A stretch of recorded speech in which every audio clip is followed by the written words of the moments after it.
आकाश का खजाना और छोटी शोधकर्ता। एक बार एक गांव में रिया नाम की एक छोटी लड़की रहती थी। वो स्कूल में वैज्ञानिक सिद्धांतों के बारे में सीखती थी, लेकिन इसे प्राचीन कहानियों में भी बहुत मजा आता था। गांव के सबसे बूढ़े व्यक्ति काका जी ने उसे एक प्राचीन कहानी सुनाई। जंगल में एक आकाश का खजाना छिपा है, जो एक नीला पत्थर है। जब सही ज्ञान और शुद्ध इरादा मिलता है तो वो खजाना गांव को सूखे से बचा सकता है। रिया ने इस खजाने को एक वैज्ञानिक पहेली माना। वो जंगल में खोज करने निकली। उसकी मुलाकात एक तेज लंगूर टार्जन और एक डरपोक उल्लू टुकटुकी से हुई।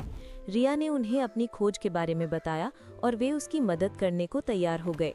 टार्जन अपनी फुर्ती से ऊंचे ऊंचे पेड़ों पर चढ़कर चारों ओर देखता और टुकटुकी रात में पत्थरों पर बने प्राचीन नक्शे के संकेतों को पढ़ने में रिया की मदद करती। रिया अपने वैज्ञानिक ज्ञान से उन संकेतों को समझती और आगे बढ़ती। वे सब मिलकर एक जर्जर हो चुके मंदिर तक पहुंचे। मंदिर के अंदर उन्हें नीले रंग का एक चमकदार पत्थर मिला, लेकिन पत्थर पर एक संस्कृत पहेली लिखी थी, जिसे समझने के लिए काका जी के ज्ञान की जरूरत थी। रिया, टार्जन और टुकटुकी जल्दी से गांव लौटते हैं। काका जी उस पहेली को पढ़ते हैं। पहेली का अर्थ था कि पत्थर केवल तीनों नदियों के संगम पर ही अपना जादू दिखाएगा, लेकिन गांव की तीनों नदियां अब सूख चुकी थीं। रिया समझ जाती है कि उन्हें पहले नदियों को जोड़ना होगा। टार्जन और टुकटुकी गांव वालों की मदद से सूखी नदियों के तल को खोदने और जोड़ने में मदद करते हैं।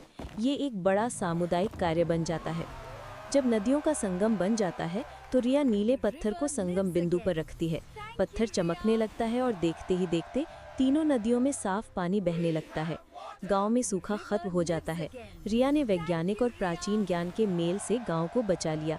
काका जी और गांव वाले रिया, टार्जन और